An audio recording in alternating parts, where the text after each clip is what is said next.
Magandang araw po sa inyo, Sir Blair. Lalong-lalo na po sa mga giliw nating tagapakinig at sumusuporta sa inyong channel. Gusto ko lang pong ibahagi sa inyo ang natatangi kong karanasan na hinding-hindi ko makakalimutan. Nangyari po yon taong 1992 nung umuwi kami sa baryo ni Lola Tanya sa probinsya ng Leyte.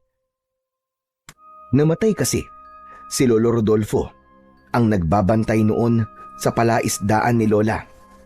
Nung una, ayoko talagang sumama dahil hindi ako sanay sa buhay probinsya. Mas gusto ko kasi sa syudad, kasama ang mga barkada ko. Pero wala naman akong ibang matutuluyan, kaya napilitan na rin akong sumama. Pagdating namin doon, ay nanibago ko sa mga tao. Iba kasi silang makatingin na para bang kakainin kami ng buhay. Mabuti na lang at medyo malayo ang palaisdaan. Nasa gitna iyon ng Kakawyan, malapit sa malawak at malaking lawa. Doon nagsimula ang mga kakaibang pangyayari. Mga karanasang muntik ng ikapahamak namin ni Lola Tanya. Bago ko po ituloy ang kwento, gusto ko lang pong sabihin na binago ko po ang pangalan at lugar para sa kaligtasan ng mga taong naroon. Kilalanin niyo na lamang po ako sa pangalang Nera. At ito ang aking kwento. Lola, malayo pa po ba tayo? Oo, Tanya, malayo pa. Pagod na po kasi ako sa paglalakad eh. Magpahinga naman po tayo. Magpahinga. Tiisin mo na lang muna ang pagod, Nera. Mas mahirap kung aabutin tayo ng pagdilim sa daan. Lola, mas mahirap po kung mawala na po ako ng malay dahil sa sobrang pagod. Sus Mariosep na batang ito naman, oh. Ano ba problema mo? Para ngayon ka lang naman napagod, ah. Eh kasi naman po, Lola eh. Masyado po mabigat yung dala kong bag. Idagdag pa po ang maraming sanga ng puno na nakaharang po sa dinadaanan natin. Ay, naku kang bata ka. Puro ka na lamang reklamo. Ginagawa mo lang yata yan para iparamdam mo sa akin na ayaw mo talaga sa baryo namin ng lolo mo.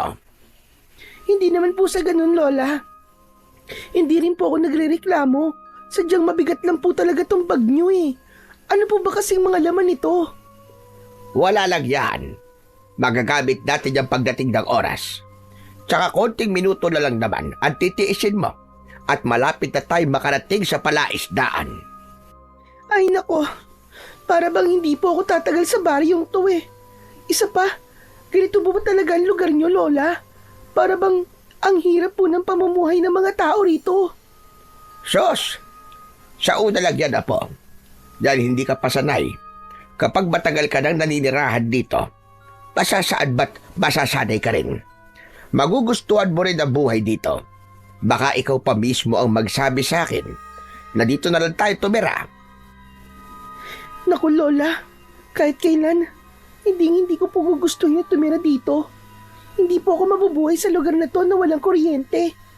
Basta kapag natapos na po ang problema natin dito, uuwi na po tayo. Babalik na po tayo sa Maynila, ah. Gusto ko po, mangako po kayo, Lola. Iha, wag mo nang ipilit ang gusto mo. Hindi ko ba ipapangako sa'yo na makakabalik kagad tayo sa Maynila? Tsaka walang mangyayari sa'yo kung panay ang reklamo mo. Kung ay dinadaldal mo dyan, ay isinasabay mo sa paghakbang ng iyong mga paa. Aba, baka kanina pa tayo nakarating sa palaisdaan. Ano ba yan? Pati ba naman ang pagdadaldal ko napansin niyo pa? Tsaka hindi naman po akong dahilan kung bakit po tayo natatagalan eh. Kundi sa klase ng lugar na pinagtayuan nyo ng palaisdaan. Kung bakit ba naman po kasi sa dinami-rami ng pagtatayuan nyo ng palaisdaan, eh sa gitna pa ng Kakawyan. Yung malayo sa kalsada at kailangan panlakarin ng kalahating oras bago marating. Ay, nako. Wala na talaga mailusot na katwiran sa'yo. Alam mo, Iha, para sa kaalaman mo, maganda at presko ang paligid na palaisdaan. Isa pa, malapit yun sa lawa. Eh bakit naman po ang ibang palaisdaan, Lola? inilalagay nila malapit sa dagat at ilog. Sos, tama na nga ang pagtatanong mo, Nera. Mas lalo lamang ako mapapagod sa'yo. Wala na akong nagawa nung mga sandaling yon, kundi ang manahimik na lang. Ipinagpatuloy namin ang paglalakad habang nasa unahan ko si Lola. Pasado 5:00 na yon ng hapon, nasa gitna pa rin kami ng kagubatan. Yun din ang unang pagkakataon na nakarating ako sa ganoong klaseng lugar. Kaya pakiramdam ko ng mga oras na yon, pinahihirapan ako ng aking lola. Ang masaklap ng mga panahong yon, ni isang bahay ay wala akong nakitang nakatayo. Hindi katulad kanina na halos pagpiestahan kami ng mga tao sa sakayan ng jeep. Yun nga lang, masasama naman po ang tingin nila sa amin. Sobrang nakakatakot po talaga ang lugar na yon. Habang naglalakad kami, ay panay rin ang pagtingala ko sa mataas na punong aming dinaraanan. Kaya mas lalo kong nag-alala sa lugar na pupuntahan namin. Isang antingerang manunugis ng aswang ang aking lola. Kaya natitiyak ko na ang laman ng bag niya ay punong-puno ng ginawa niyang agimat. Bilisan mo na nga maglakad. Malapit na tayo. Malapit, malapit. Puro na lang po kayo malapit eh. Basang-basa na nga po ng pawis yung likod ko. Hanggang ngayon di pa rin tayo nakakarating. Ang pangit ko na oh. Para na po akong iniluwa ng sawa. Sos, nagsimula na naman ang babaeng reklamador. Wala pa ito sa kalahatian kapag tinuturuan kita doon sa pagsasanay sa paghawak ng iba't ibang klaseng sandata. Eh ang kaso, hindi pa laging natutuloy dahil panay din ang reklamo mo. Isipin mo na nga lang na bahagi ito ng pag-iensayo mo. Naku Lola, hindi ko na po kailangan ng pagsasanay. Pagod lang yun eh. Para saan itong mga agimat nyo? Kung kailangan ko magpagod para magkaroon ng kakayahan, eh di ba sabi nyo po, magkakaroon po ako ng kapangyarihan kapag meron na ako nito? Kasabay po ng kapangyarihan yon ay magkakaroon din po ako ng mga kakayahan. Sana sa susunod po, kung gagawa ulit kayo ng agimat, ang gusto ko po Lola, yung magkakaroon po ako ng kakayahang lumipad ng mataas nang hindi ko na po kailangan maglakad ng ganito kalayo. Mataas ba ka mo? O sige, gagawa ako ng ganung agimat para kapag bumagsak ka, malakas din ang lagabog mo sa lupa. Lola naman eh, seryoso po ba kayo? Oo naman, hindi ba't ikaw itong nangangarap na gising? Kaya sinakyan ko lang ang mga kalokohan mo. Kalokohan daw. Hindi po kalokohan ang mga sinasabi ko. Totoo po talaga yun. Yun po ang gusto ko, Lola. Hay nako, ba't ba ang kulit-kulit mo, Nera? Bakit hindi mo nalang pag-aralan ng ritual at orasyon para mas matuto ka? Alam ko na po ang lahat eh. Sanay na po ako sa pagsambit ng mga orasyon at ritual nyo. Bata pa lang ako noon, ay madalas na akong turuan ng aking lola sa pagsasagawa ng ritual. Kaya sa murang edad, ay alam ko na ang tungkol sa mga elementong nilalang ng kadiliman. Kaya naman, sanay na rin ako sa mga kakaibang gawain ng aking lola. Sa katunayan, ay suot ko ang isang agimat na madalas ay nakikita kong dinadasalan niya. Yun daw ay isang orasyon na magbibigay ng karagdagang bisa sa taglay nitong kapangyarihan. Sa kabila ng maraming istorya na ibinabahagi niya sa akin, kahit na kailan ay hindi pa ako nakakakita ng totoong aswang. Minsan ay naisip ko na baka hindi naman talaga totoo ang nilalang na nagtatago sa dilim. Na kaya sinasabi sa akin ni Lola yon para matakot akong lumabas ng gabi at hindi na sumama sa mga kaibigan ko. Hindi niya gusto ang mga kaibigan ko dahil wala raw mabuting maidudulot sa akin ang mga kabarkada ko. Kaya hanggang ngayon ay hindi ko pa rin nasusubukan gamitin ang aking sariling agimat. Maya-maya pa ay saglit kaming tumigil sa paglalakad. Sige na, magpahinga na muna tayo rito kahit ilang minuto lang. Pahingi nga ako ng tubig, Apo. Agad kong kinuha ang plastic bottle sa daladala kong bag. Saka iniabot yon kay Lola. Pagkatapos ay naupo kaming dalawa sa ugat ng malaking puno. Habang nagpapahinga kami, ay biglang nagsalita ang aking lola. Alam mo ba, Apo? Matagal na panahon na rin akong umalis sa baryong ito. Pero sa tingin ko, ay wala pa rin nagbago. Magsasalita na sana ako, pero bigla ang pagbundol ng kaba sa aking dibdib. Naramdaman ko kasi ng mga sandaling yon ang isang mabigat na enerhiya. Para bang may nakasunod sa amin at lihim na nagmamatsyag sa bawat galaw namin. Kaya naman, mabilis kong inilinga ang paningin ko sa paligid. Hindi naman yun nakaligtas sa pakiramdam ng aking lola. Kung ano man ang napapansin mo sa paligid, Apo, magkunwari ka na lang na wala kang nararamdaman o nakikita. Masanay ka na rin sa agimat mo na palaging magbibigay sa iyo ng ganyang klaseng pakiramdam. Ipapaliwanag ko sa iyo lahat kapag nakarating na tayo sa palaisdaan. Ano po, Lola? Teka, hindi ko po kayo maintindihan eh. Mas makakabuting magkunwari ka na wala kang nararamdamang presensya sa paligid kesa mag-usisa pa dahil hindi ka pa handa na makakita ng aswang na kanina pang nakasunod sa atin. At yan ang dahilan kung bakit kailangan natin magmadali. Mas mahihirapan tayo maglakad kung aabutan tayo ng pagdilim sa daan. Ngunit huwag ka mag-alala. Hanggat nandito ako, walang masamang magyayari sa iyo. Halika na, Apo. Umalis na tayo rito. Sa pagkakataong yon, mas lalong tumindi ang kaba sa aking dibdib. Alam ko, kapag nasa probinsya ay meron na masasamang elemento na nagbabantay sa paligid. Inisip ko na baka sa pagkakataong yon ay makakakita na ako ng aswang. Kapag nangyari yon, magagamit ko na ang agimat ko. Pero habang naglalakad kami, ay bigla rin nawala ang mabigat na enerhiya na nararamdaman ko kanina. Pagkalipas ng halos kalahating oras na paglalakad namin, sa wakas ay narating namin ang kinaroroonan ng palaisdaan. Bahagya akong nagulat sa itsura nun, lalo na sa itsura ng bahay ni Lola Tanya. Isang sementadong mansyon ang nakita ko at base sa pagkakasuri ko, sinaunang estilo yun ng bahay. Para bang panahon pa yon ng Kastila. Malungkot at masyadong tahimik ang paligid nun.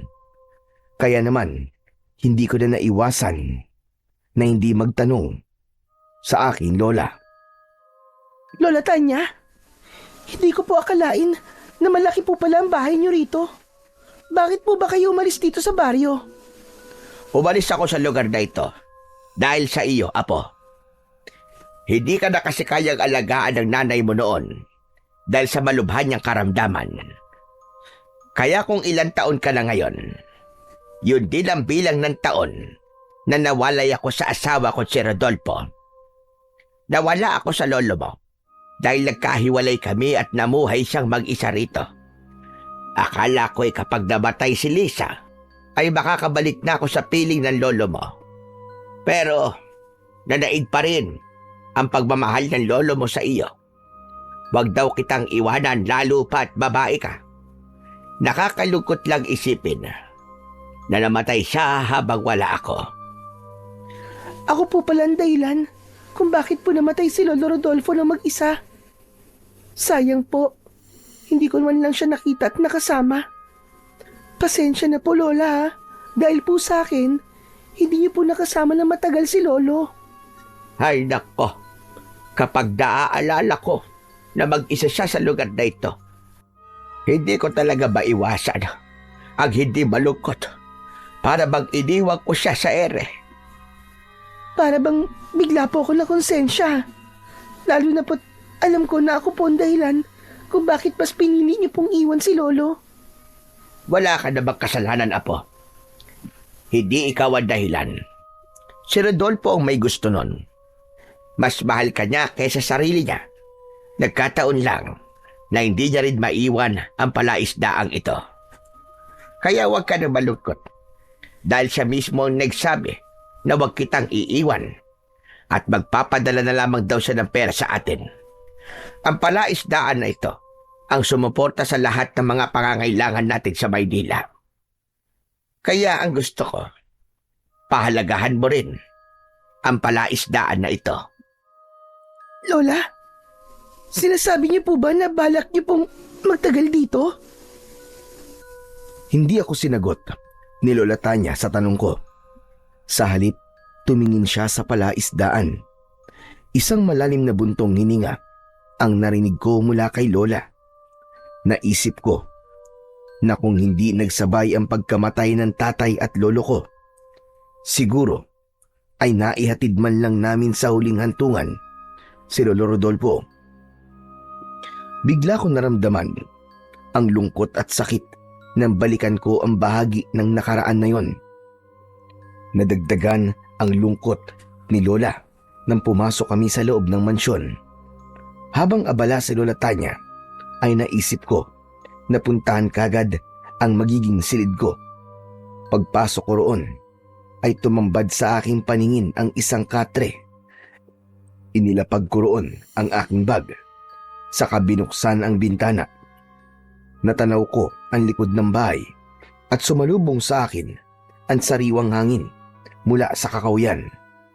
Maganda naman sana ang lugar, kaya lang ay wala akong makitang mga bahay na nakatayo malapit sa mansyon ni Lola Tanya. Grabe, ang lungkot naman ng lugar na to. Para bang mabigat sa dibdib ang tumira dito. Sana lang talaga hindi kami tumira dito. Pagkatapos kong makita ang paligid, inilagay ko sa maayos na lagayan ng bag ko. Saka ako bumalik sa kusina. Nadatnan ko si Lola Tanya habang sinusuri niya ang kalan. Kahit hindi siya umiimik, ay nakikita kong masakit para sa kanya ang makita ang itsura ng pamumuhay noon ni Lolo Rodolfo. Tahimik ko siyang pinagmasdan mula sa pintuan na aking kinatatayuan. Napansin ko na para bang dinadasalan niya ang kalan. Pagkatapos ay nagpabaga siya ng apoy at pinausukan ang mga kalderong naroroon. Kaya bigla kong naunawaan na ang ginagawa ng aking lola ay isang uri ng ritual para sa pagtataboy sa mga elementong naninirahan sa loob ng mansyon. Habang ginagawa yun ni Lola Tanya, ay bigla kaming nakarinig ng nagtatao po sa labas ng bahay. Nagkatamaan kami ng paningin ng aking lola. Sa kanilapitan namin ang pinagmumulan ng boses ng isang lalaki. Paglabas namin sa pintuan, ay tumambad sa aming paningin ang isang lalaki. Nakangiti siya habang nakatingin sa amin. "Magandang hapon po sa inyo. Ako po si Freddy, yung sumulat po sa inyo tungkol sa nangyari po kay Lolo Rodolfo." Ah, ganun ba? Ikaw pala si Freddy. Ako si Lola Tanya at siya naman ang apo konsidera. Ang mabuti pa kaya pumasok ka na muna rin sa loob.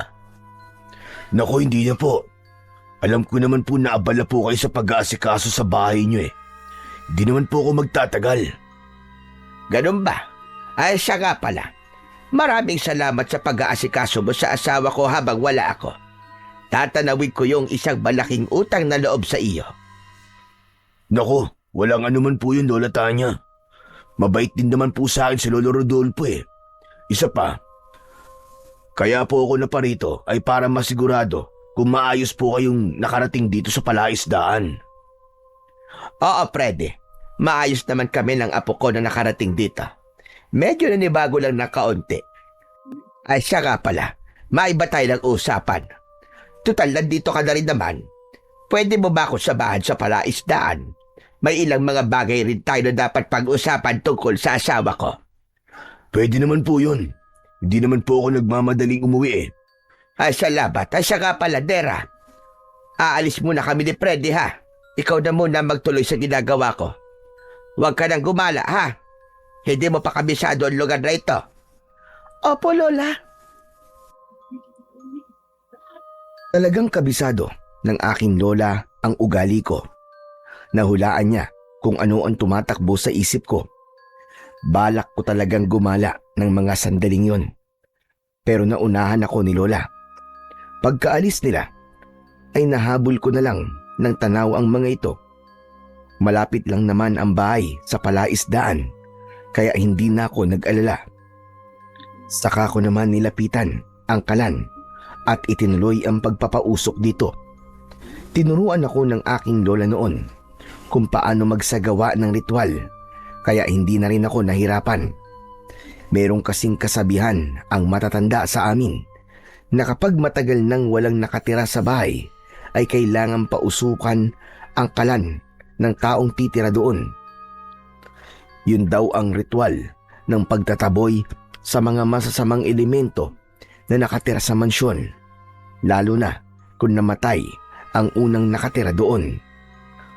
Habang abala ko sa pagpapausok ng kalan, ay bigla kong naramdaman ang presensyang naramdaman ko kanina. Sa bandang likuran ko yun, kaya napalingon ako at nahagip ng aking paningin ang isang anino na nagmamadaling tumakbo papalapit sa bintana. Mabilis na lumukso ang anino na yon palabas ng bahay. Dala ng aking kuryosidad, nilapitan ko yon at saka sinilip. Iba ang dating sa akin ng anino na yon. Para bang hinihila niya ako na sumunod sa kanya. Wala naman sigurong masama kung susundan ko siya. Hindi naman malalaman ni Lola kung aalis ako, din mamaya pa naman ang balik niya. Hindi na nga ako nagdalawang isip. Sa bintana rin ako dumaan, kagaya ng madalas kong ginagawa kapag tumatakas ako sa akin lola. Pagbagsak ko sa lupa, ay napansin ko ang malawak na kakahuyan sa likod ng mansyon. Pero hindi ako nagpaawat. Malalaki ang hakbang ng mga paa ko na sinundan ko ang nilalang na tumakbo roon hanggang sa maglaho siya sa paningin ko. Teka, saan na kaya siya nagpunta? Ang bilis naman niyang mawala. Inilinga ko ang paningin ko sa paligid. Napilit inaaninaw ang bawat sulok ng kagubatan. Huli na nang mapansin kong malayo na pala ang natakbo ko. Nag-alala kong napatigil sa paghahanap sa anino na yon at ang pagod ay biglang napalitan ng takot. Naku, lagot na. Lagot na talaga ako nito. Bakit kasi sinundan ko pa yung aninong yun eh? Nasaan na kaya siya? Ano kaya ang lugar na to? Diyos ko, pati ang daan, hindi ko na rin matandaan. Saan na kaya ako ngayon dadaan para lumabas sa kakawiyang to? Ihakbang ko na lang sana ang mga pako nang bigla akong nakarinig ng kaluskos sa bandang kahoy na nakatumba sa lupa. Dahan-dahan ko yung nilapitan dahil inisip ko na baka doon nagpunta ang anino na sinundan ko kanina. Ngunit ang kaluskos na naririnig ko ay nauwi sa tunog ng pagnguya na para bang may butong nadudurog sa loob ng bibig ng isang nilalang na kumakain doon. Hindi ko inaalis ang paningin ko, ngunit halos mabingi ako sa tibok ng aking puso. Bigla kong naramdaman ang kilabot sa buo kong katawan. Inisip ko na baka may aswang, kaya kinapa ko ang kwintas ko sa aking leeg. Yun ang agimat na magsisilbi ko sanang proteksyon, ngunit naiwala ko yun. Mas lalong tumindi ang nararamdaman kong takot. Aatras na sana ako para lumayo sa ingay na naririnig ko, nang biglang lumitaw ang nilalang mula sa likod ng puno. Direkta siyang tumingin sa akin. Ipinakita niya kung paano niyang nilalantakan ang laman loob ng kaawa-awang usa. Nang mga sandaling yon, ayaw gumana ng isip ko. Nagulat ako dahil alam ko na hindi siya ordinaryong nilalang, kundi isang aswang. Diyos ko! Aswang! Huwag kang lalapit! Diyan ka lang! Biglang nanigas ang aking mga binti. Habang pinagmamasdan ko ang nilalang, nakangisi siyang humahakbang papalapit sa akin. Habang ang mapula niyang mga mata ay nanlilisik na nakatingin din sa akin. Umangil siya ng malakas na paatras ako at nakataas ang aking kanan na kamay na para bang sa pamamagitan nun ay magagawa ko siyang pigilan na lumapit sa akin. Takot na takot ako ng mga sandaling yon. Wag! Parang awa mo na! Huwag mo akong sasaktan! Nakikiusap ako! Huwag kang lalapit! Huwag kang lalapit! Imbis na tumigil sa paglalakad ng aswang, ay bigla siyang sumugod sa akin. Hinawakan niya ang tigkabilaan kong braso at ubod lakas niya akong kinagat sa balikat. Naramdaman ko ang pagbaon ng mahahaba niyang pangil sa laman ko. Dahilan para mapasigaw ako sa labis na sakit. Idagdag pa ang mga kuko niya na bumabaon sa braso ko. Wala na akong nagawa kundi ang magpumiglas. Sa bilis kasi ng pangyayari ay hindi kagad ako nakaisip ng paraan para lumaban. Sinipa ko ang masela na parte ng kanyang katawan. Napabaluktot siya sa labis na sakit at umangil ng malakas. Sinamantala ko naman ang pagkakataon na nabitiwan niya ako. Bago ako umalis, sinipa ko ang kanyang muka, dahilan upang bumagsak siya sa lupa. Agad na akong tumakbo ng mabilis, papalayo sa aswang na yon. Habang tumatakbo, ay dinig na dinig ko ang malakas niyang pag-angil. Wala na akong pakialam kung saan man ako makarating. Ang mahalaga ay makatakas ako sa aswang na yon. Naramdaman ko ang mainit na likido na umaagos sa balikat ko at hindi ko na naiwasan ang hindi maiyak. Habang tumatakbo ay bigla kong naisip ang aking lola. Lola! Tulungan niyo ako! Nasaan ang labasan ng gubat na to? Diyos ko! Tulungan niyo po ako! Dahil takot at natataranta ako ng mga sandaling yon, ilang beses akong nadadapa dahil hindi ko na halos makita ang daan. Madilim na ng mga oras na yon na lalong dumagdag sa takot na nararamdaman ko. Hanggang sa bigla ko na lamang naramdaman ang kuko ng aswang na kumalmot sa likod ko. Bumagsak ako ng pasadsad sa lupa. Patihaya akong nahiga at ganun na lamang ang panlalaki ng mata ko nang makita kong naabutan na pala ako ng aswang. Tulong! Tulungan niyo ako! Lumayo ka sa akin, aswang ka! Huwag kang lalapit! Lumayo ka! Sumigaw ako ng malakas, pero pakiramdam ko ay ako lang ang nakakarinig sa boses ko. Ipinagdasal ko na lamang ng mga sandaling yon na sana ay merong tao na dumaan at tulungan niya akong makatakas mula sa aswang. Kitang-kita ko ang pagtulo ng malapot niyang laway. Bigla siyang yumuko sa paanan ko at hinawakan niya ang dalawa kong mga paa. Hinila niya ako, kaya nakaladkad ang katawan ko sa lupa. Bawat pagtama ng matatalas na bagay sa likod ko ay halos hindi ako makahinga sa labis na sakit. Pakiramdam ko ng mga sandaling yon ay katapusan ko na talaga. Takot na takot ako at nagsisisi na hindi ako nakinig sa lola ko. Tama na! Nakikiusap ako! Tama na! Tulong! Tulungan niyo pa ako! Saklala! Sa kabila ng pagsigaw ko, ay patuloy lang ang nilalang sa paghila niya sa aking mga paa.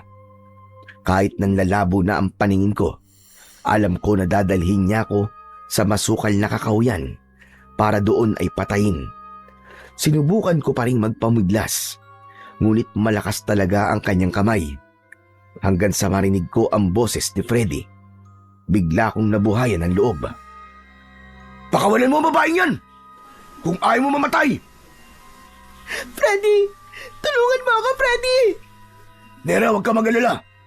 Ililigtas kita. Tumingin sa akin si Freddy at bumakas sa mukha niya ang pag-aalala. Nasa hindi kalayuan siya na kinaroroonan namin ng aswang. Saglit na tumigil ang nilalang.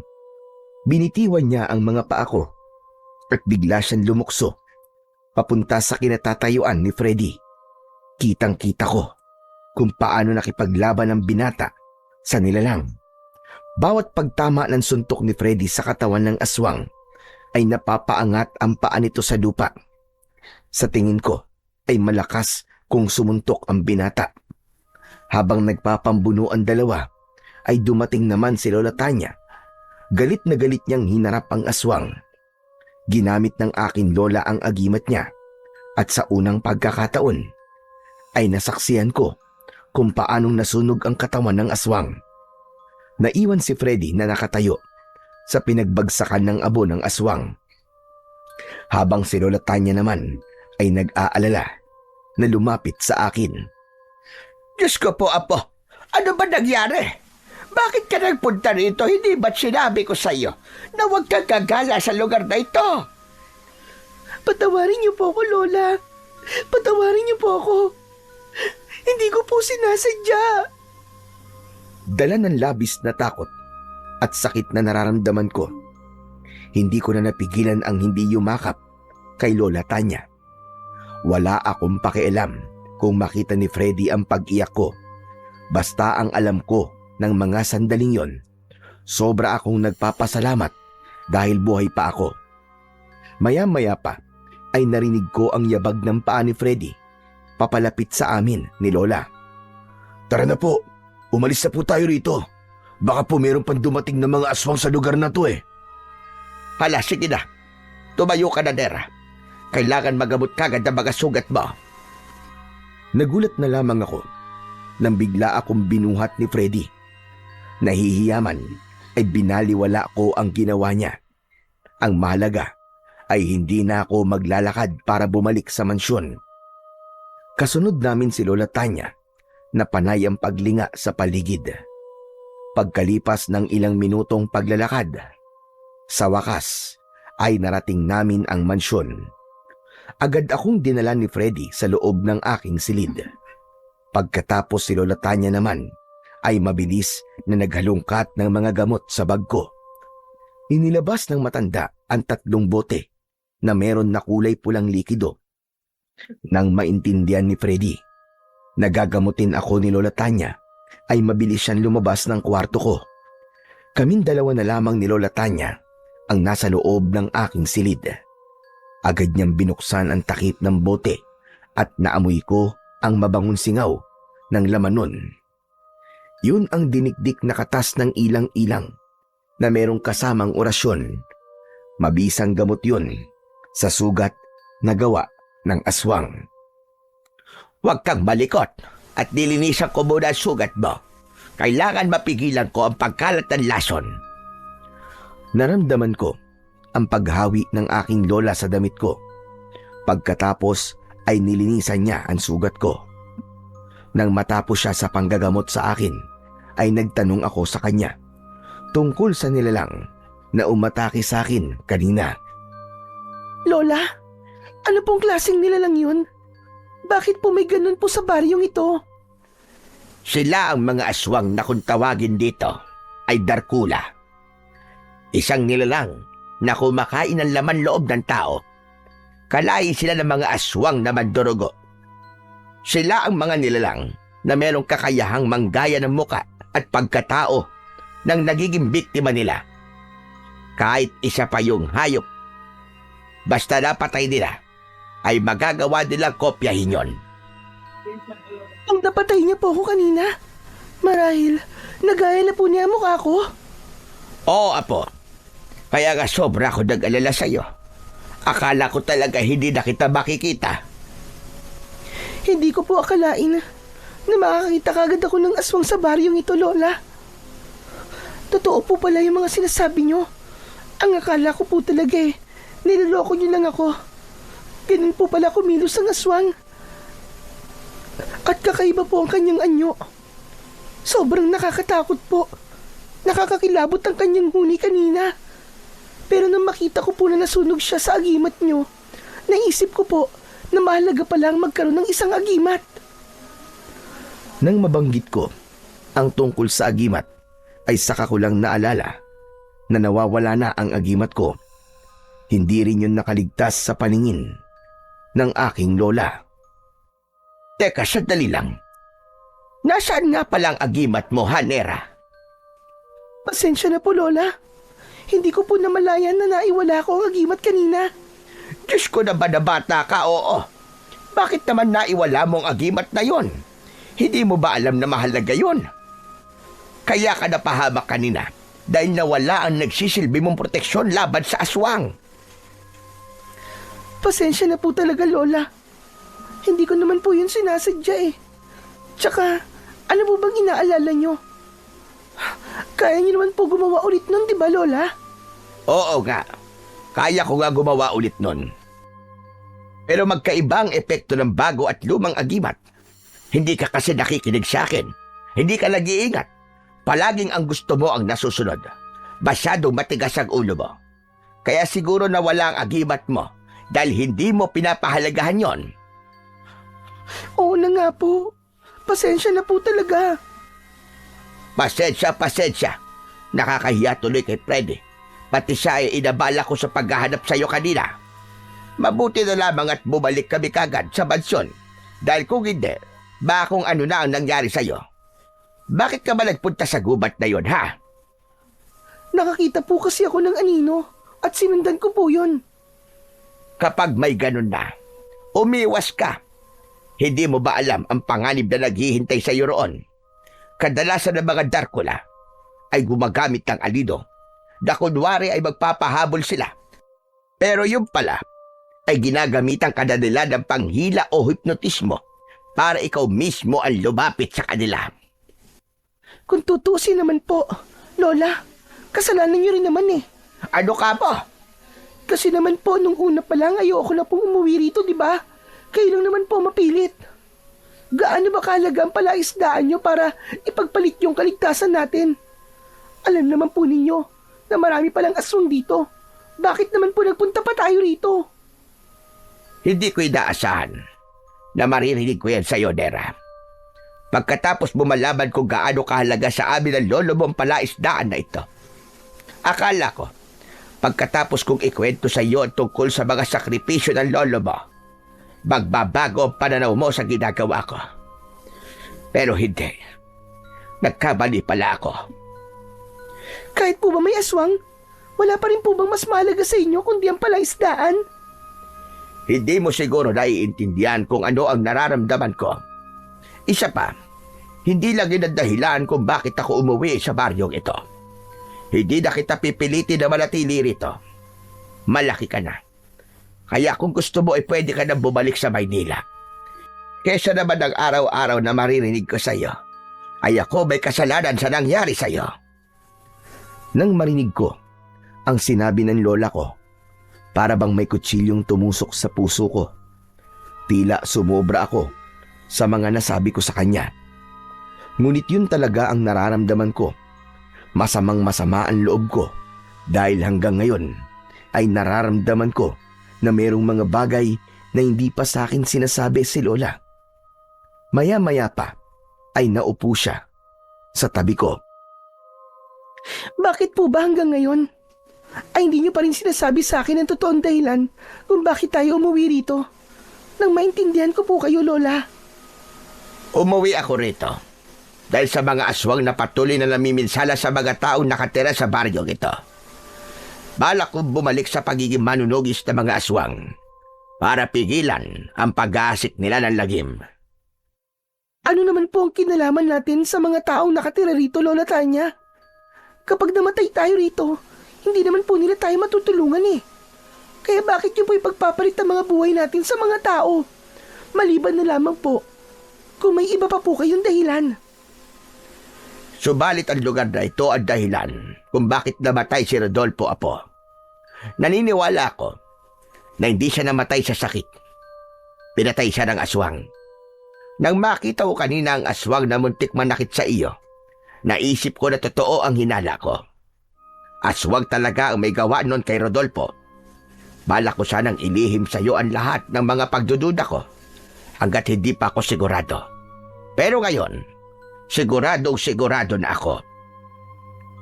Biglang nahinto sa pagsasalita si Lola Tanya dahil hindi niya na napigilan ang kanyang sarili.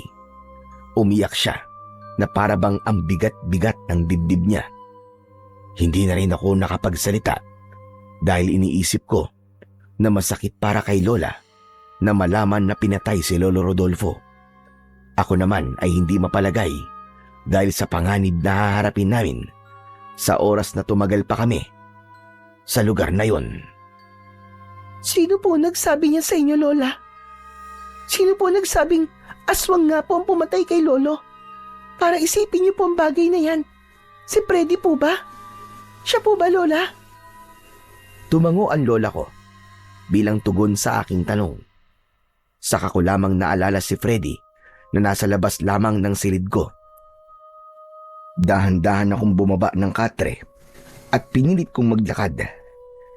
Sinubukan ni Lola Tanya na pigilan ako.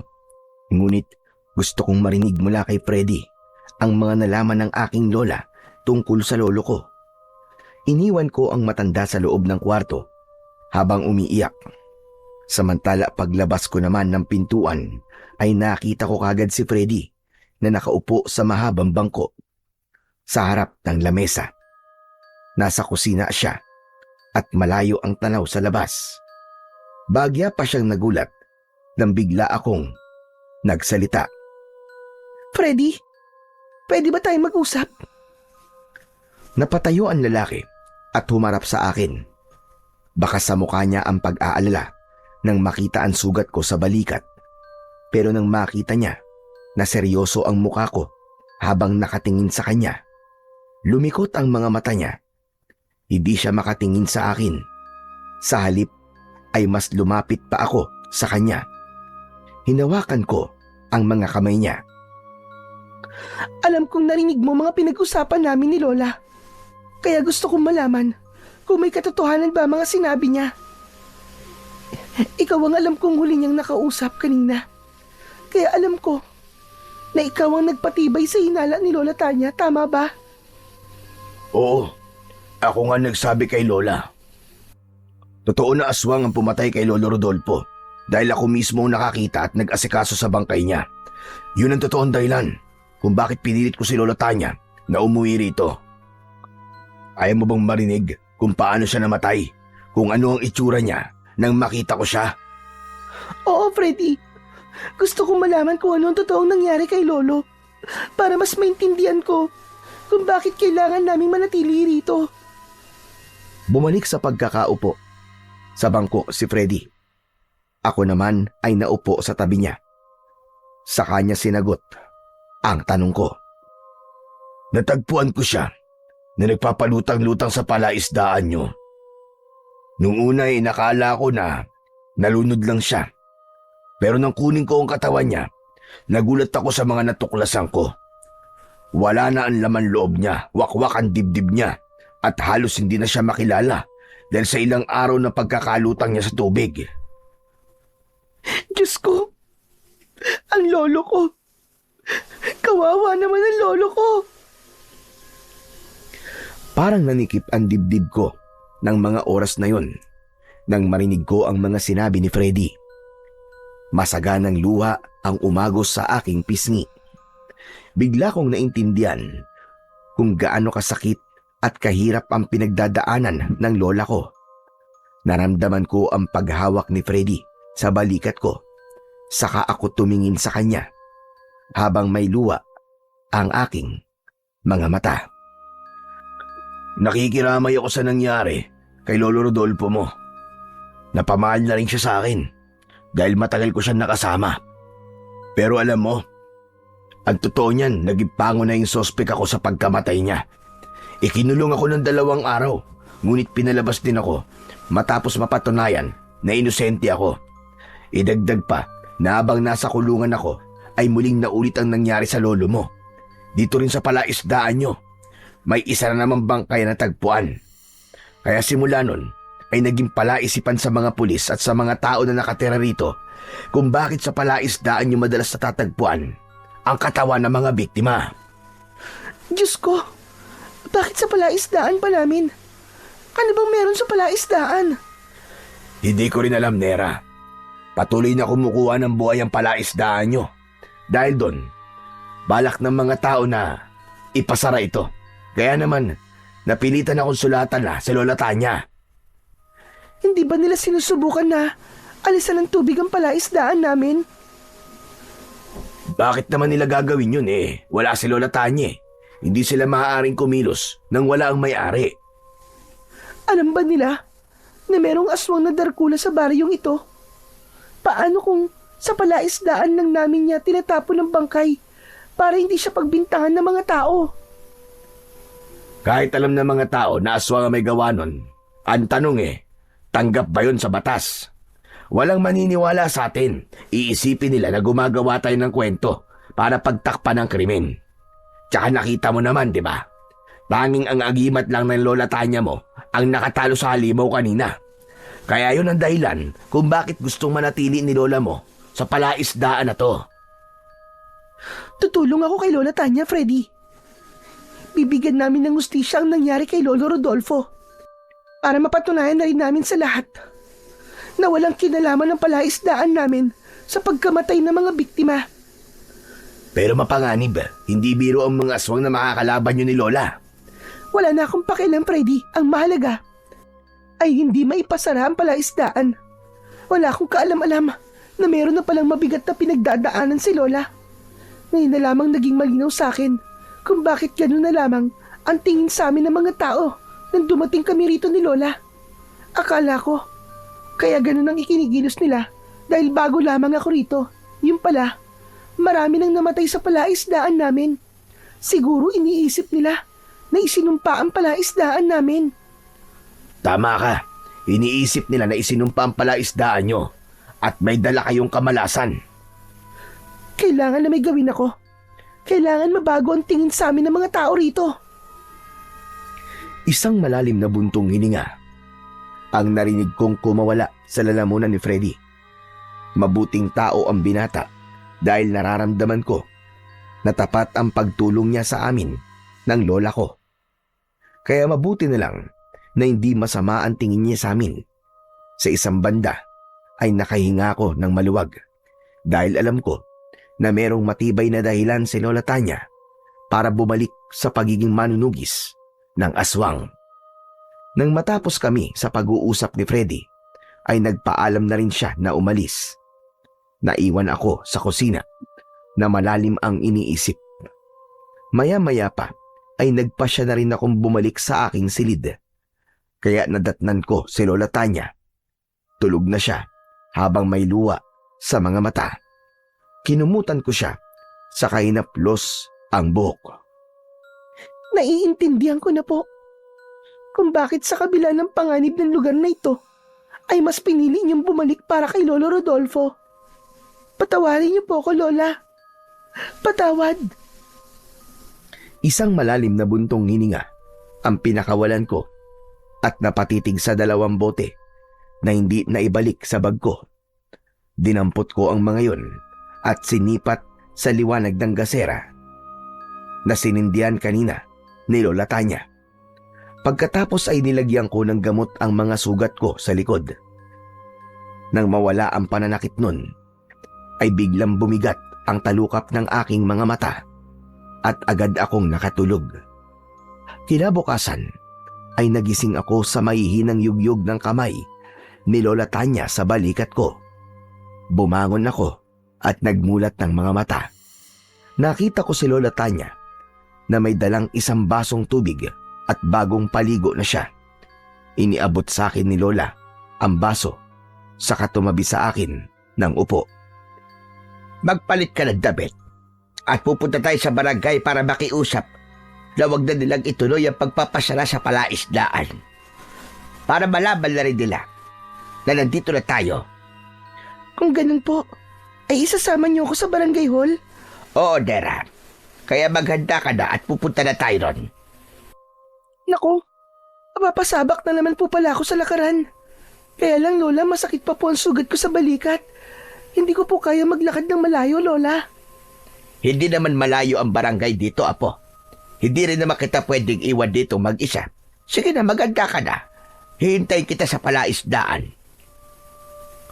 Tumayo si Lola Tanya at lumabas ng silid ko. Ako naman ay nagpalit na ng damit at inayos ang sarili ko. Pagkatapos ay lumabas na ako ng aming bahay. Naglakad lang ako ng ilang minuto at natanaw ko na si Lola Tanya. Abala siya sa pagsaboy ng pagkain para sa mga isda. Nang makalapit ako sa kanya, saka lang siya tumigil sa pagpapakain sa mga isda. Lola, tayo na po. Para maaga po tayo makabalik sa mansyon. Medyo masakit pa rin po kasi ang sugat ko sa balikat eh. Tumingin lang siya sa akin. Pagkatapos ay dumukot siya sa bulsa at ibinigay niya sa akin ang isang uri ng kwintas. Tinanggap ko naman yun at sinipat ang palawit noon. Isuot mo yan at wag na wag mo nang iwawala. Yan ang mutya ng salabay na magbibigay proteksyon sa iyo para hindi na maulit ang mga nangyari kagabi. Kahit papano ay mababawasan niya ng sakit ng sugat mo. Hala, sige na. Isuot mo na nang makaalis na tayo. Agad ko yung isinuot sa leeg ko. Pagkatapos ay sinundan ko si Lola Tanya sa kanyang paglalakad.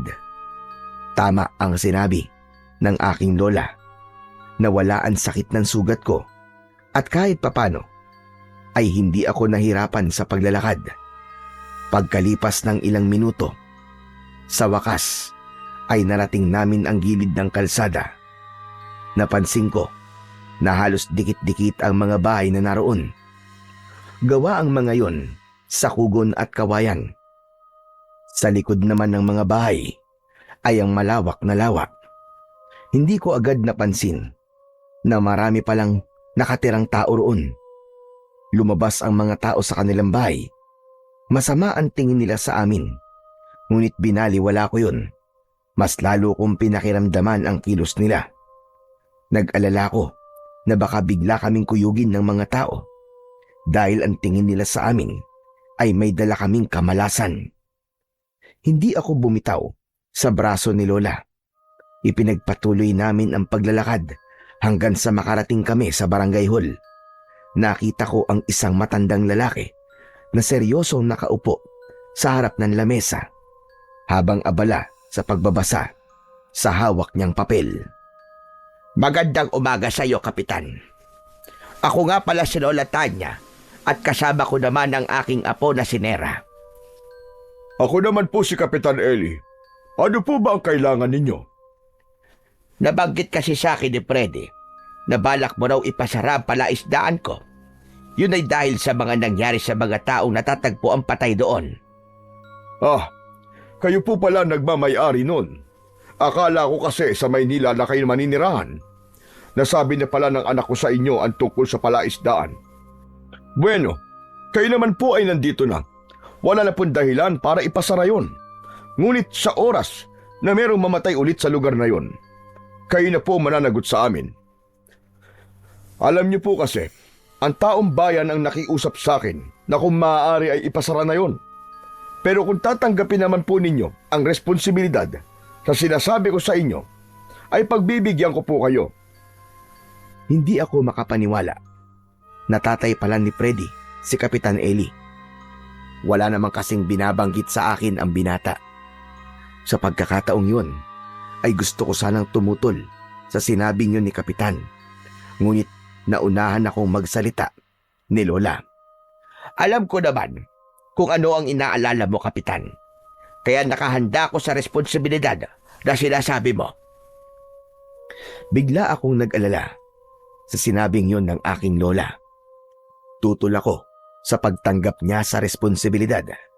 Mahirap yun, lalo na kung buhay ng tao ang pinag-uusapan. Akma na sana akong magsasalita, ngunit hinawakan ni Lola ang aking kamay. Tumingin siya sa akin, para bang pinipigilan niya ako na wag makialam.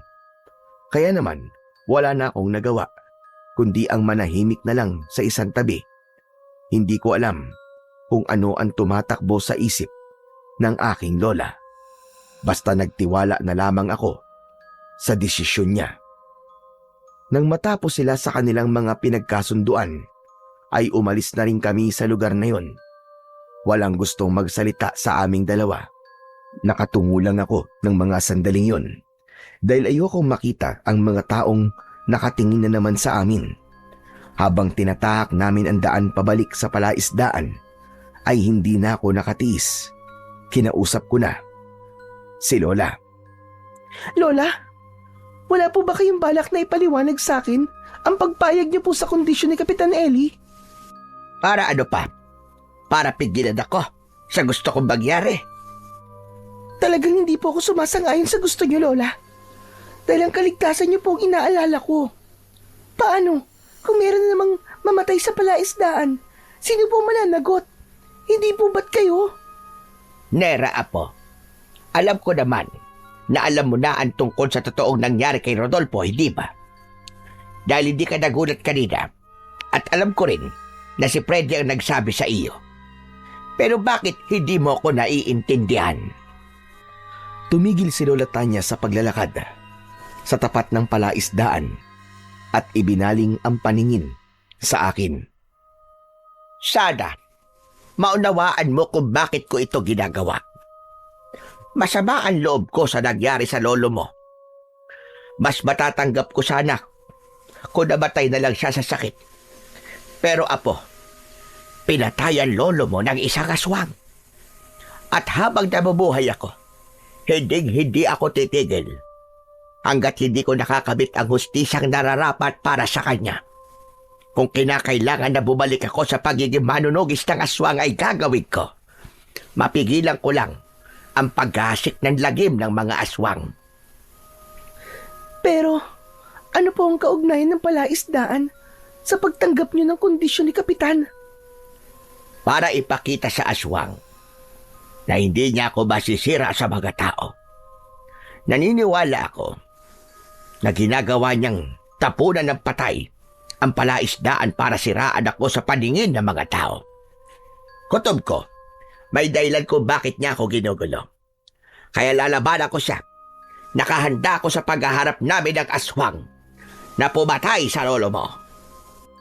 Bumakas ang galit sa muka ni Lola Tanya. Kitang-kita ko ang pagnanais niya na mabigyan ng hustisya ang pagkamatay ng lolo ko. Pagkatapos niyang sabihin yun, iniwan niya ako sa tapat ng palaisdaan. Nahabol ko na lang siya ng tanaw hanggang sa pagpasok niya sa loob ng mansyon. Pagkatapos kong makapag-isip, ay naglakad na rin ako papunta sa bahay. Dumiretso na lamang ako sa silid ko. Humiga ako sa katre habang nakatingin sa bubong. Dala ng pagod ay agad akong nakatulog. Napabalikwas ako ng bangon nang marinig ko ang kalampag ng mga kalderong nahulog sa sementadong sahig. Napatingin ako sa nakabukas na bintana. Madilim na ang paligid. Hindi ako ginising ni Lola para mananghalian. Masama yata ang loob niya sa mga nasabi ko kanina. Dahan-dahan akong bumaba sa katre at naglakad palapit sa pintuan ng aking silid. Binuksan ko ang pinto at tumambad sa aking paningin ang madilim na kusina. Walang sindi ang gasera, kaya hindi malinaw sa akin kung ano ang narinig kong ingay kanina. Ngunit wala naman akong nararamdaman na pag-iinit sa palawit ng kwintas ko.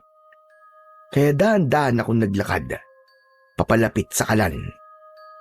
Maya-maya pa ay muling naulit ang ingay na parabang hindi ako nag-iisa sa loob ng kusina.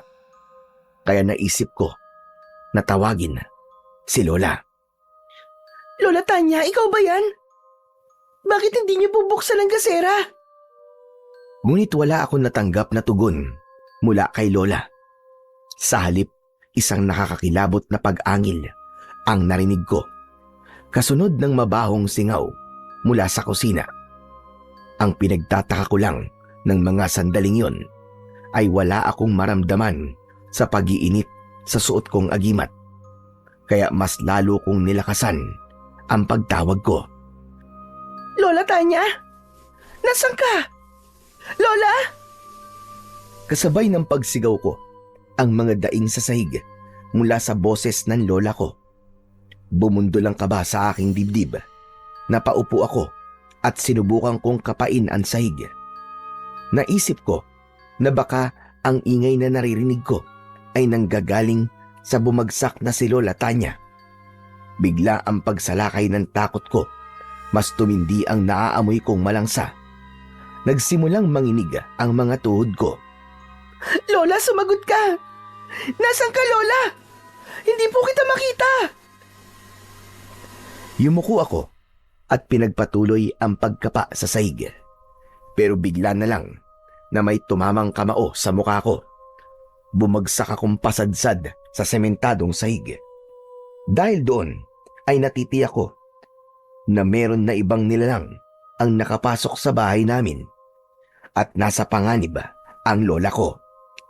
Kahit wala akong nakikita, ay sinubukan kong iwas-iwas ang kamao ko. Pilit kong inaabot ang kalaban na sumuntok sa akin. Maya-maya pa ay biglang lumiwanag ang suot kong mutya. Kahit papano ay nakatulong yun upang makita ko ang paligid. Nanlaki ang mga mata ko nang makita ko si Lola. Nakahandusay sa sahig. Meron siyang dugo sa noo. May kalmot din siya sa dibdib at nawawala ang suot niyang agimat.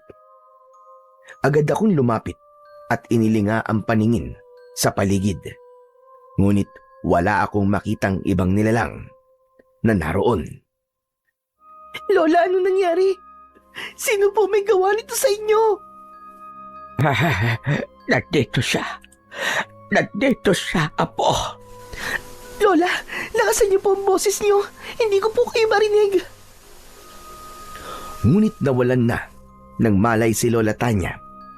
Hindi ko alam kung ano ang gagawin ko ng mga sandaling yon dahil nag-aalala ko at naguguluhan sa mga nangyayari. Pinilit kong buhatin si Lola, ngunit bigla akong natigilan nang makita ang nilalang na nakatayo sa harapan ko. Halos manlaki ang mga mata ko nang makita ang isang nakakatakot na nilalang. Kulay berde ang kanyang balat, makintab na parabang basa. Kulay pula ang mga mata. Wala itong ilong, ngunit may pangil sa bibig na may bahid pa ng dugo. Nakadagdag sa takot ko ang dalawa niyang matulis na sungay. Napatayo ako at umasa sa liwanag ng suot kong mutya. Hayop ka! Sinaktan mo ang lola ko! Magbabayad ka! Magbabayad. Ang lola mo ang may utang sa akin. Pinatay niya ang pamilya ko. Naniningil lang naman ako ng pautang. Wala akong alam sa mga pinagsasasabi mo. Bumalik ka sa impyernong pinanggalingan mo! Hindi ako babalik sa impyerno nang hindi kasama ang lola mo. Nagbalik ako para maghiganti. Uubusin ko ang mga lahi ninyo. Hindi! Hindi mo makukuha ang mga gusto mo. Kung meron man na dapat mamatay dito, walang iba kundi ikaw. Dahil kampong ka ng kadiliman, kampong ka ni Satanas. Kung ano man ang pagkakautang ni Lola sa'yo, sapat ng kabayaran ang ginawa mo pagpatay sa lolo ko, hayop ka! Hindi ka pa nasiyahan. Nandamay ka pa ng mga taong walang kalaban-laban. Nagkakamali ka. Lahat sila may kasalanan. Dahil sila ang ipinagtanggol ng lola mo. Kaya sa naging manunugis doon, isa ako sa naging biktima ng kasamaan niya. Kaya naririto ko para iparamdam sa kanya kung paano mawala ng mahal sa buhay, kagaya ng ginawa niya sa pamilya ko. Pwes, magdadaan ka muna sa ibabaw ng bangkay ko. Talagang dadaan ako sa bangkay mo dahil papatayin kita. Ibibigay ko sa'yo ang laban na hinahanap mo. Biglang naglaho ang nilalang sa harapan ko. Natakot ako dahil hindi ko pa alam kung paano gamitin ang mutya na suot ko. May kakayahan ng aswang na maglaho at agad na magpapakita upang umatake. Kaya nang muli siyang magpakita sa harapan ko, ay hindi ko na naiwasan ang pagtama ng kamao niya sa tiyan ko. Gumanti ako ng suntok sa mukha niya, ngunit naiwasan niya yon. Muli siyang gumanti ng suntok sa akin at sa pagkakataon na yon ay tinamaan niya na ako sa dibdib. Bumagsak ako sa sahig sa tabi ni Lola. Nagtataka lamang ako kung bakit natalo ng aswang si Lola, gayong may suot siyang agimat. Maya-maya pa ay muling umalingaw-ngaw ang boses ng aswang. Walang laban sa akin ang mga agimat ninyo. Dahil para sa akin, ako ang pinakamalakas. Kaya hanggat hindi ko kayo napapatay, uubusin ko ang lahat ng mga tao rito. Dahil sa sinabing yun ng aswang, bumundol ang kaba sa aking dibdib. Inipon ko ang lahat ng lakas ko na nagpatindi sa liwanag na lumalabas sa mutya ng salabay. Bumangon ako. Agad akong sumugod sa aswang. Inatake ko siya ng suntok at sipa na tumama sa katawan niya. Sa lakas ng epekto ng kapangyarihan ko, bumalandar siya sa dingding ng pinto at nasira yon. Kahit na anong mangyari, ay hindi ko hayaan na magtagumpay ka sa mga binabalak mo. Lalabanan kita. Kabilang ka na rin sa mga pahihirapan ko. Ikaw ang pahihirapan ko, hayop ka. Pinatay mo ang lolo ko at sinaktan mo naman ang lola ko. Kaya humanda ka dahil papatayin kita. Lalapitan ko sana ang aswang nang bigla siyang naglaho sa paningin ko. Sinubukan kong manatili sa kinatatayuan ko at pinakiramdaman ang paligid ko. Ngunit wala na akong naramdaman na presensya mula sa pesteng aswang. Sinulyapan ko si Lola Tanya at walang kahirap-hirap na binuhat ko siya papasok sa loob ng silid ko. Binuksan ko ang gasera, saka inihanda ang mga gamot. Pagkatapos kong gamutin ang sugat ng aking lola, binendehan ko pa yon ng malinis na tela, saka naupo sa tabi niya. Malakas ang nilalang na umatake sa atin, Lola. Kaya natalo niya ang agimat mo. Dahil sa pagiging manunugis mo ng aswang noon, naghihiganti na ang pamilya na napatay mo. Isang malalim na buntong hininga ang pinakawalan ko ng mga sandaling yon. Nag-aalala ako sa banta ng aswang kanina. Kaya naisip kong lumabas para hanapin ang aswang. Isinara ko munang mabuti ang mga bintana at pinto para masiguro na ligtas ang aking lola. Pagkatapos namati ako na hindi basta makakapasok ang aswang sa loob ng aking silid, lumabas na ako ng mansyon. Naglakad ako ng dahan-dahan, palapit sa palaisdaan. Pagkarating ko sa tapat ng palaisdaan, ay naging alerto ako sa paligid. Alam ko na may dadalhin na bangkayang aswang na yon at itatapon na naman sa palaisdaan namin. At hindi ako nagkamali.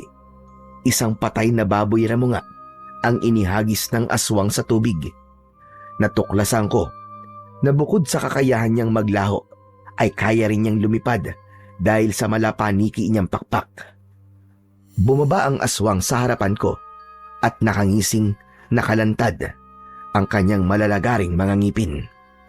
Naglaho ang pakpak niya sa likod at nagsalita. Umpisa pa lang yan. Hayop pa lang ang pinapatay ko. Ngunit kapag nagmatigas pa kayo maglola, kayo na ang sunod na lulutang sa palaisdaan na yan. Gusto ko na makita niya ang pagkamatay mo. Nang malaman niya kung gaano kasakit, kung paanong mawala ng mahal sa buhay. Pero kung nagmamadali ka na sa kamatayan mo, ay pagbibigyan kita. Kung inaakala mo na matatakot ako sa'yo, nagkakamali kang demonyo ka. Pumapatay ng taong pamilya mo. Kaya sila pinatay ng lola ko. Kaya wala kang karapatan na magiganti. Dahil kampun ka ng kadiliman. Kahit na anong mangyari, pipigilan kita. Sige, subukan mo kung kaya mo kong pigilan. Umatake sa akin ang aswang ng kalmot, sipa at suntok na agad ko namang naiwasan. Gumanti ako sa kanya ng pagsuntok sa likod, kaya bumagsak siya sa lupa. Nang tumayo ang aswang, ay muling tumubo ang kanyang mga pakpak. Sinubukan niya akong dagitin, ngunit nakaiwas ako. Sa muling pagharap namin, ay bigla kong naramdaman ang paninigas ng aking mga binti. Pakiramdam ko, hindi ko maigalaw ang aking mga kamay ng sandaling yon. Ginamit niya ang malakas na hipnotismo para hindi ako makalaban sa kanya. Nang mga sandaling yon, ay nakaramdam na ako ng labis na takot. Lalo na nang dahan-dahan siyang humahakbang papalapit sa aking kinaroroonan. Sinabi ko naman sa iyo na hindi mo ko kaya. Kung ang lola mo nga ay madali kong natalo kahit may agimat pa siya, ikaw pa kaya na bago lamang sa paggamit ng mutya? Gusto mo bang magkwento muna ako sa iyo habang pinapatay ko ang lolo mo nun? Hayop ka! Papatayin kita! Papatayin talaga kita! Pakawalan mo ako dito! Pakawalan mo ako! Huwag ka munang magsalita. Hindi mo maririnig ang mga ikikwento ko sa'yo kapag maingay ka. Alam mo ba, unti-unti ko lang naman pinatay ang lolo mo noon. Ganito rin, kagaya ng nangyayari sa'yo ngayon. Ang buong akala niya siguro ay mahina ako. Pakawalan mo ako, hayop ka! Lumaban ka ng patas! Patas naman akong lumaban Ayaw mo bang marinig ang kwento ko?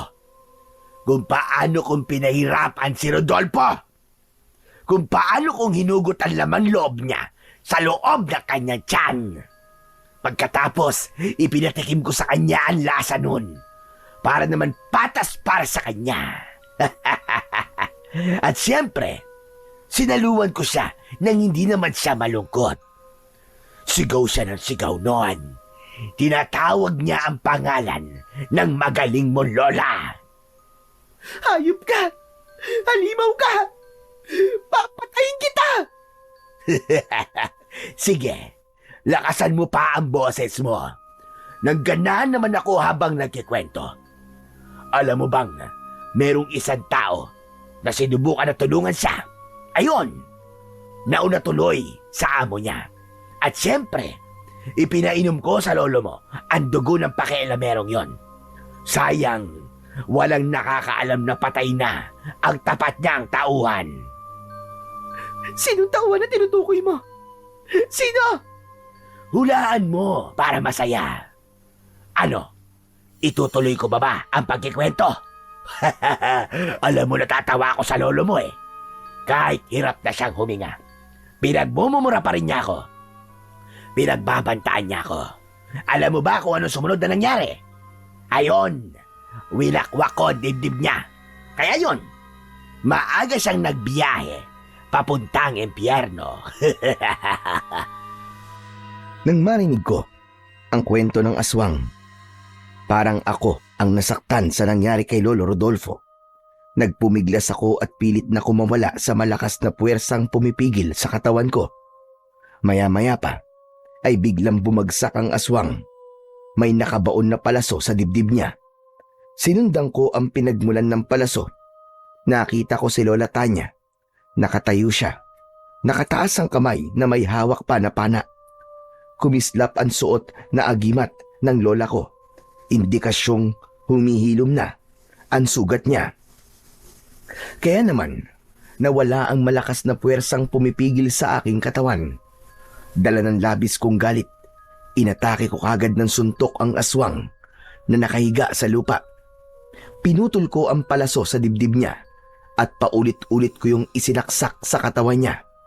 Pero nagawa pa rin niyang maglaho At kahit wala na ang nilalang sa harapan ko, paulit-ulit ko pa rin sinuntok ang lupa. Pinigilan naman ako ni Lola Tanya. Apo, tama na! Tama na, Apo! Dumudugo na ang kamay mo, itigil mo na yan! Lola, ang hina ko. Hindi ko siya napatay. Alam ko na po ang ginawa ng aswang na yung kay Lolo Rodolfo. Kaawa-awa naman po si Lolo. Pinahirapan siya ng halimaw na yon. Hayop ang halimaw na yun, Lola. Napakahina ko. Mahina ko. Inutil. Walang kwenta. Niyakap ako ng maigpit ni Lola Tanya habang umiiyak. Kahit na anong gawin ko, hindi na mawala sa isip ko ang ginawa ng aswang kay Lolo. Tahan na, Apo, tahan na. Paghahandaan na natin ang pagbabalik niya. Sisiguraduhin ko na hindi na siya makakatakas. Lola, naghihiganti siya sa inyo. Pinatay mo raw ang kanyang pamilya. Kaya iniisa-isa niya ang pamilya niyo. Kaya po ba, pilit niyo akong sinasanay na gumamit ng mga sandata at agimat? Dahil ang totoo, siya talaga ang pinaghahandaan niyo. Oo, Nera. Ngunit hindi ako nagsisisi. Maraming buhay ang naisalba ko noon. Alagad sila ng kadiliman na nag-aasik ng lagim. Dapat lang sa kanila ang mamatay. Pero paano po ang buhay na nawala? Ang buhay na nadadamay po ng dahil po sa inyo. Apo, kasama na sila sa ipaglalaban ko. Malinaw na po sa akin kung anong sinasabi ng hayop na yon. Kung hindi po ako nagkakamali, sinisiraan ka niya sa mga tao para itakwil ka. Tutulong po ako sa inyo, Lola. Ako po mismo ang papatay sa kanya. Nang kumalma na ang nararamdaman kong galit, ay inalalayan ako ni Lola Tanya. Kinuha niya ang pana na inilapag niya sa lupa. Pagkatapos ay sabay kaming naglakad pabalik sa bahay. Pagpasok namin sa loob ng mansyon, ay nagsindi kami ng gasera. Isinarado ng aking lola ang pintuan at mga bintana. Pagkatapos ay naupo siya sa tabi ko. Lola, ano po bang nangyari sa inyo kanina? Paano po kayo natalo ng aswang na yon? Hindi po ba't may suot po kayong agimat? Kutob ko, Apo. Kanina pa siyang nagbabatsyag sa atin at sinamantala niya ang pagkakataon na hindi ko siya nararamdaman. Magmula na dumating tayo sa baryo na to, ngayon lang nawala ang mga palatandaan sa agimat ko. Hindi ko siya naramdaman, kaya hindi ko siya napaghandaan. Sa tingin ko, ginamitan niya ako ng itim na mahika para mapigilan ang mga senyales na lalabas sa agimat ko. Kailangan natin mag-ingat dahil kaya niyang kontrahin ang kapangyarihan natin. Baka nakakalapit na pala siya sa atin nang hindi natin namamalayan. Kung sa bagay, kahit po ako, nahirapan po ako sa kanya. Wala po akong magawa para labanan siya. Makakaya mo siyang labanan na po. Natalo ka lang kanina dahil hindi mo pa alam kung paano gagamitin ang mutya na sa labay. Yan ang tatalo sa itim na kapangyarihan ng aswang na Darkula. Kaya magsasanay tayo sa paggamit mo ng pana at mutya. Hindi na maaaring maulit ang nangyari kanina, Apo. Dahil baka hindi na tayo makaligtas sa kanya. Sa pagkakataon na yon, ay naramdaman ko ang kakaibang tensyon. Nag-alala ko na baka sa muling paghaharap namin ng aswang na Darkula ay mabigo na ako at mamatay sa kamay niya. Kinabukasan ay maaga akong lumabas ng bahay. Nakita ko si Lola Tanya. Nakaharap siya sa mga lata na nakatali sa sanga ng puno. Hawak niya ang pana at sinusubukan na itutok yun sa mga lata. Nang makita niya ako, ay ibinigay yun sa akin ni Lola. Pagkatapos ay umatras at itinuro ang mga lata. Sige, tignan natin. Patamaan mo ang mga lata na yan, Apo. Gawin mo ng buong maghapon hanggat hindi mo napapabagsak ang mga yan. Pero Lola, hindi naman po ako marunong gumamit nito eh. Kaya nga tinuturuan kita. Dahil hindi sa lahat ng oras ay kasama mo ko. Kaya pag-aralan mo na ipagtanggol ang sarili mo. Wala na akong nagawa. Ng mga sandaling yon, tinanggap ko na ang pana at binalahan ko yon ng palaso. Itinutok ko ang pana sa mga lata na nakasabit sa sanga. Dahil malakas ang hangin, hindi ko yun tinamaan. Ilang beses pa ako nagpakawala ng palaso, ngunit kahit isa ay wala akong tinamaan sa lata. Kaya naman, lumapit na si Lola sa akin at siya na mismo ang gumamit ng pana. Ipinakita niya sa akin kung paanong patamaan ang mga lata. Nanlaki ang mga mata ko dahil tumagos ang palaso sa lata at tumama pa yon. Sa kasunod nito, nakangiti naman si Lola nang muli siyang tumingin sa akin. Lola, ang galing nyo. Paano pong nangyari yun? Paano niyo po nagawa yun, Lola? Magagawa mo rin yon. Basta focus ka lang at patibayin mo ang dalawang braso mo. Huwag mong isipin na merong hangin.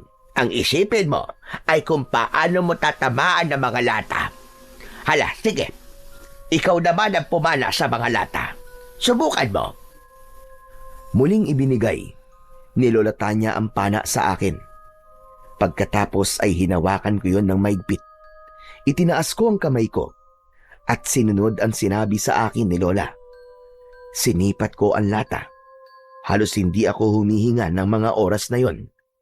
Nang matiyak ko na sakto na ang posisyon ng pana ko, agad kong pinakawalan ang palaso. Nagulat ako nang tamaan ko ang lata. Sa lakas ng pagtama ng palaso sa lata, ay nahulog yun sa lupa. Hindi na tuloy maitago ni Lola ang labis na tuwa. Mahusay! Mahusay, apo! Nasa pulbo! Madali ka naman palang batuto. Nakakatuwa naman po, Lola Tanya. Hindi ko po akalain na magagawa ko po kagad patamaan ng lata. Alam kong magagawa mo, apo. Sige na, magsanay ka pa ng gusto. Ituloy mo lang ang ginagawa mo at ako naman magpapakain muna ako ng mga isda. Nang makaalis na si Lola Tanya sa harapan ko, ay muli akong nagsanay sa paghawak ng pana. Tumagal yon ng halos 1 oras. Dahil sa pagsisikap ko na matuto, ay nagawa kong maubos ang mga lata nang walang kahirap-hirap. Sa labis na kaligayahan na aking nararamdaman, ay sumunod ako kay Lola sa palaisdaan.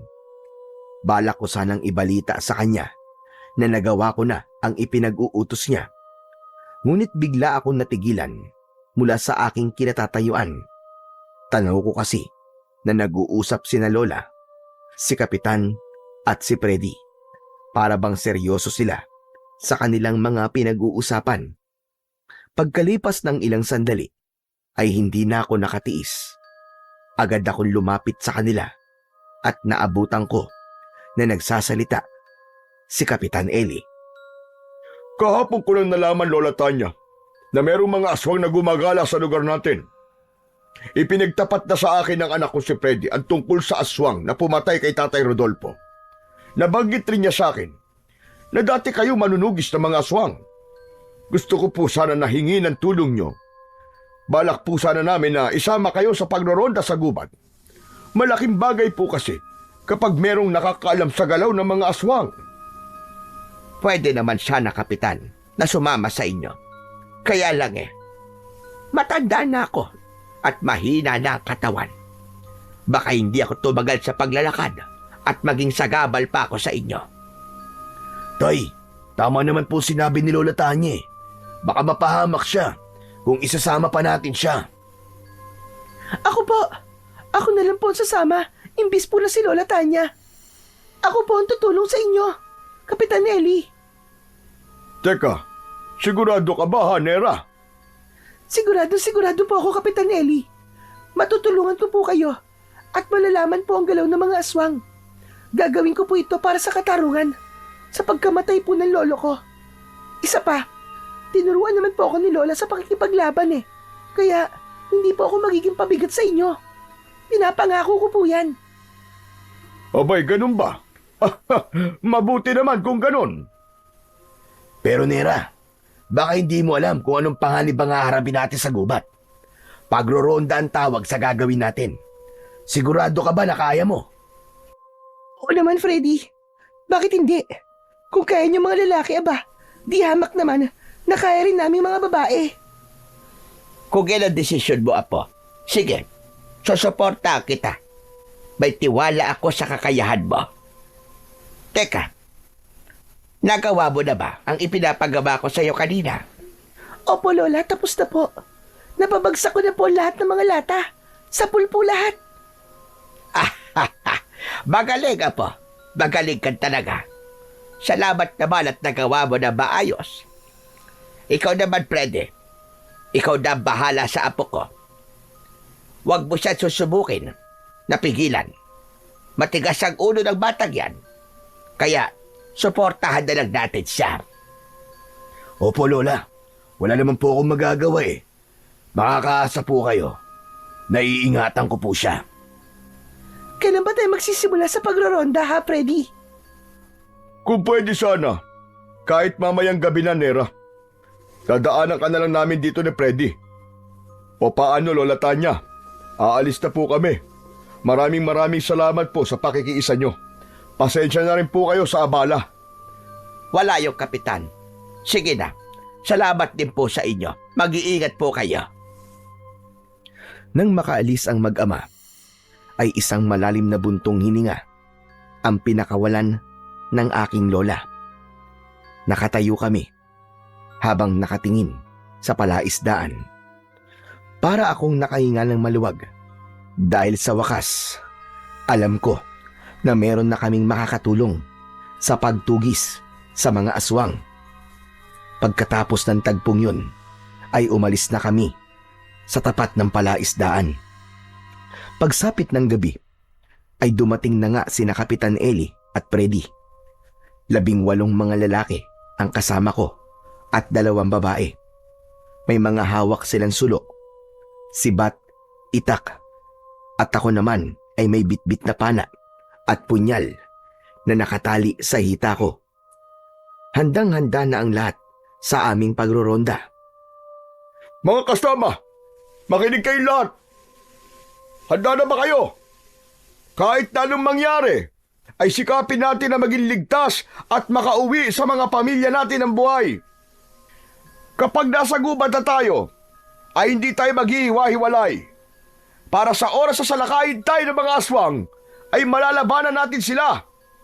Kayang-kaya natin tapatan ang kanilang puwersa. Tayo na mga kasama. Isa-isang sumang-ayon ang mga kasama namin. Ako naman ay nanatiling walang imik sa tabi ni Freddy. Kabado ako ng mga oras na yon at pinagpapawisan ng malamig at malapot ang aking noo. Lalo na nang magsimula na kaming maglakad papasok sa kagubatan. Pagbungad pa lang ng aming mga sulok ay kumalat kagad ang liwanag sa kakawihan. Nabulabog namin ang mga hayop na nakatira doon. At dahil sa aming ilaw, ay biglang nakaramdam ang pangkat namin ng kaluskos sa paligid. Uminit din ang suot kong agimat.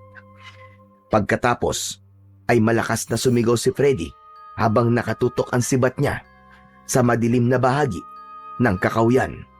Mga kasama, nariyan ang mga kalaban! Alerto kayo! Dahil sa sinabing yun ni Freddy, naging alerto kami sa aming paligid.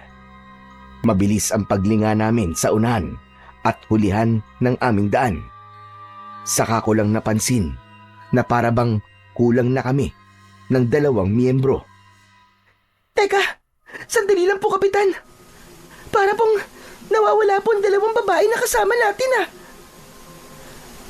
Nang mapansin ni Kapitan Eli na nawawala nga ang 2 babae na kasama namin, napamura siya at mas lalong bumilis ang paglinga sa paligid habang itinututok ang sulok sa unahan ng daan.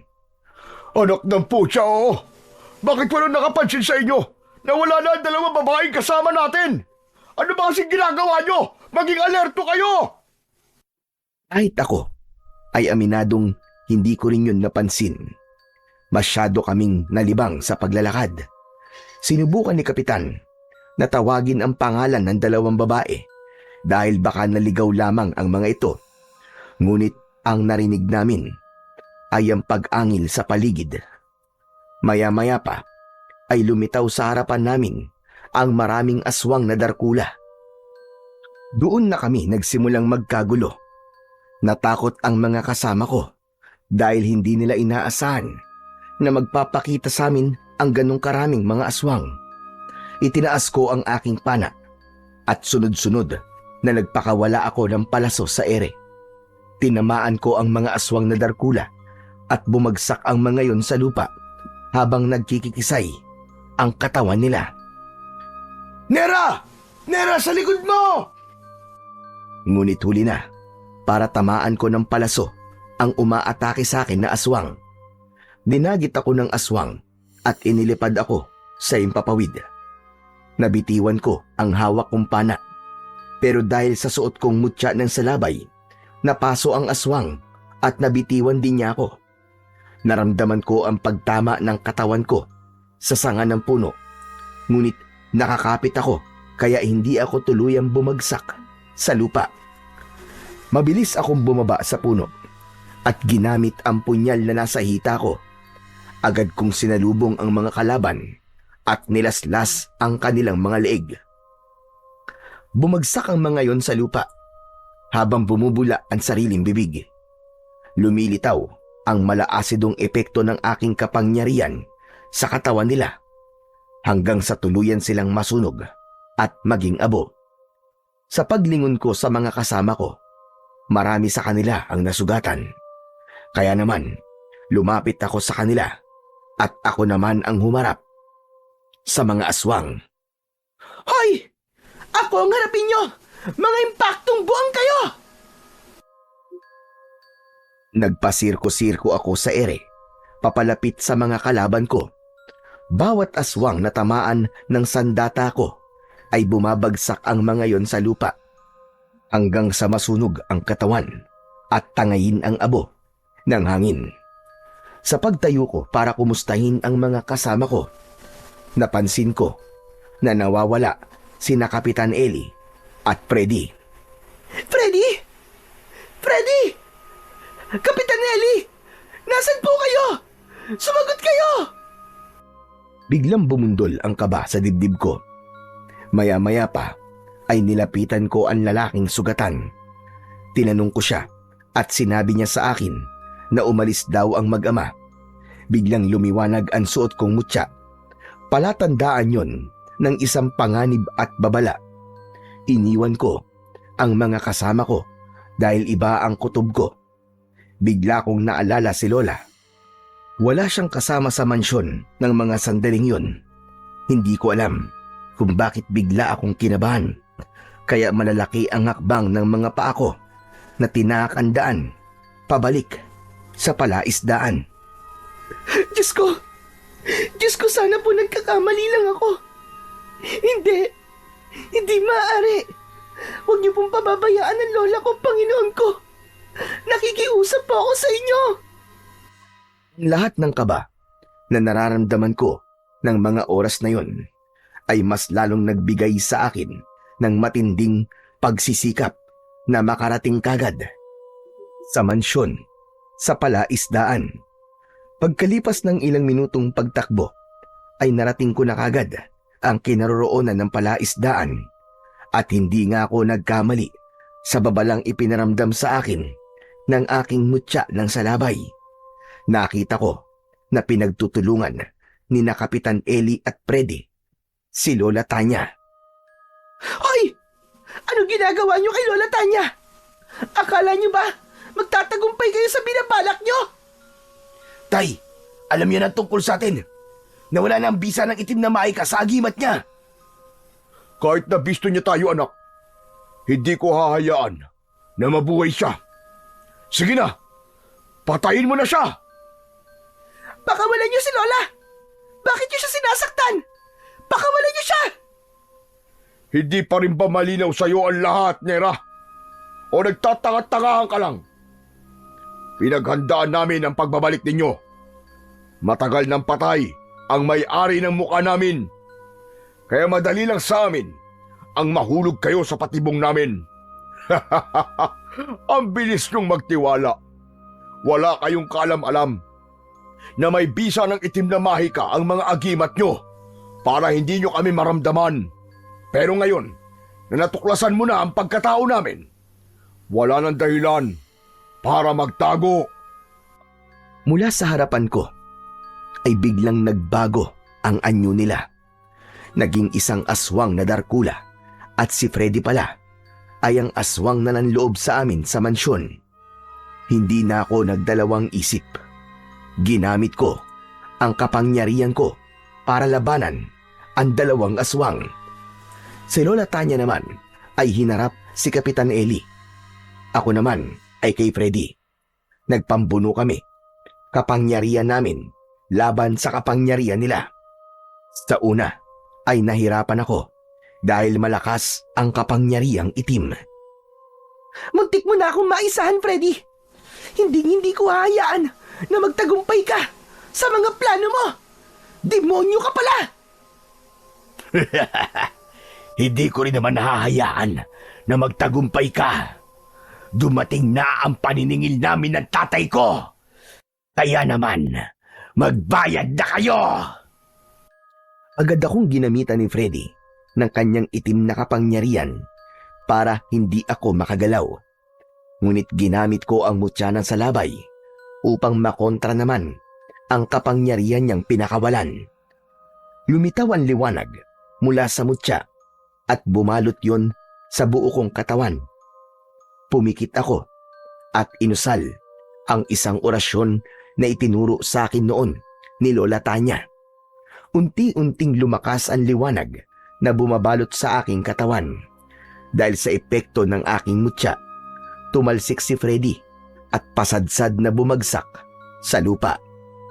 Nilapitan ko siya at dahil sa matinding galit na nararamdaman ko para sa kanya, hinubad ko ang aking mutya at isinuot yun sa kanyang leeg.